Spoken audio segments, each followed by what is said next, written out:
Hey, what's up, you guys? I know it's Wednesday. I'm sorry I didn't have a video for you last Friday. I was getting married, so that was kind of a fun thing, but it's been kind of nutty the last couple of weeks. It's been bonkers, and I currently have like five Brazilians upstairs waiting for me to come make breakfast, so I'm going to do a kind of a short one this week. Pretty weird one. It's just an old magic item that I used to use in some of my old campaigns. I thought it was funny. It created a lot of laughs at the time. Maybe it's too dumb or whatever, but it's fine. Last week we did the Wizard Lab, which was randomly generated potions kind of thing. So along the same lines, I'm going to introduce you to the Wheel of Monkey Summoning. So it is basically, it's a like a speak and spell kind of deal where it's a circle that has 12 different pictures of monkeys around it when the people find it. Or maybe it'll be old runes, or maybe it'll be an old stone tablet that'll have like runes around it or something like that. And basically, you pull the ripcord, it spins, lands on a monkey. That monkey gets summoned for 1 hour. You don't have the same level of control over it that you did over like a summoned creature kind of thing, but you don't have that thing where it takes an entire turn to cast the spell. So the creature shows up immediately. You can sort of tell it what to do. It's like friendly towards you, but not like, suicidal.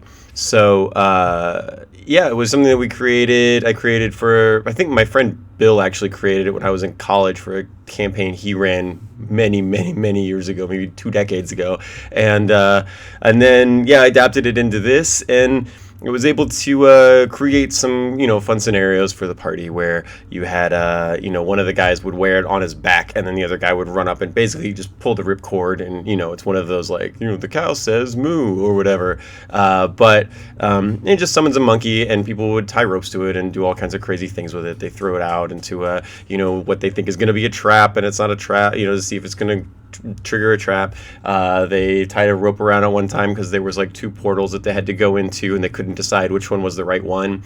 So they summon a monkey, tie a rope to it, throw him in the portal, pull the rope back, and then try to use their sense motive or perception to figure out how scared the monkey was as to whether or not they were going to go into that portal or the other one.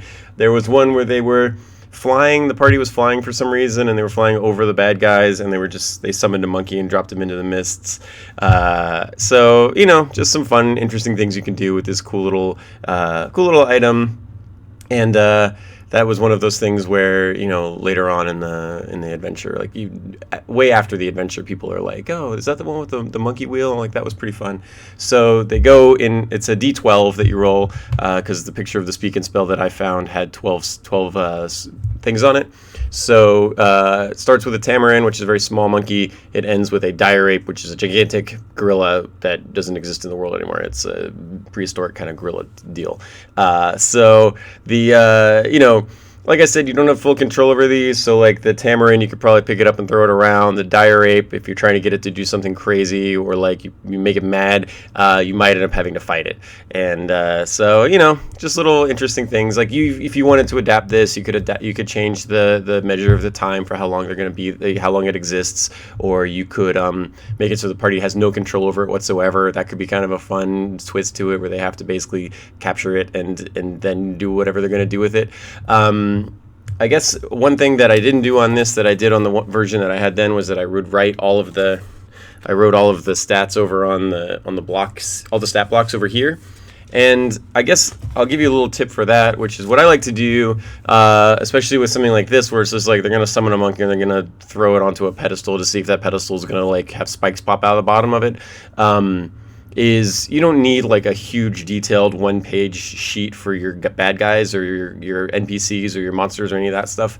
With this kind of stuff, I just like to go armor class, initiative, saves, attacks, hit points. If they have anything weird, I do a line for that, like they move at a speed other than 30, or they have, some kind of very strong like climb skill or swim skill or something along those lines. That's something that's worth noting. But for the most part, you can get a lot of the data that you need from those base statistics, right? With the initiative, you have the dexterity.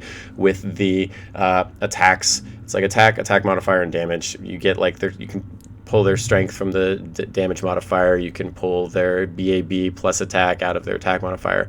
So like if I need touch AC, I'll just subtract initiative from AC. easy. If I need to do CMB or CMD, I don't even write those down. CMB, I just use their attack modifier. CMD, I use their attack plus 10 plus their initiative modifier. So there's a lot of things you can do that are pretty fun or make it a little bit easier to, take this full page of stat blocks that have a bunch of stuff. Like, I don't care what the monkey's wisdom modifier is.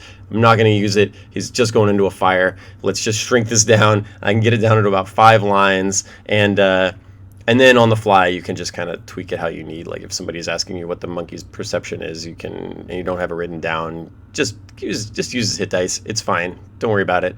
You can come up with the stuff on top of your head. They're not going to quiz you. And if they do quiz you, if somebody's holding up his phone and is like, oh, well, actually, according to the webpage, it says that he has a modifier of 6, but you said 4, then you just say, it's a magic monkey. He's different from the other ones.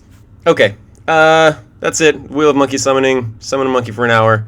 Do crazy stuff with it. These are fun and weird little things that you can throw into your D&D campaign. Hopefully this was helpful. Hopefully this wasn't too dumb. We'll see you in like 2 days.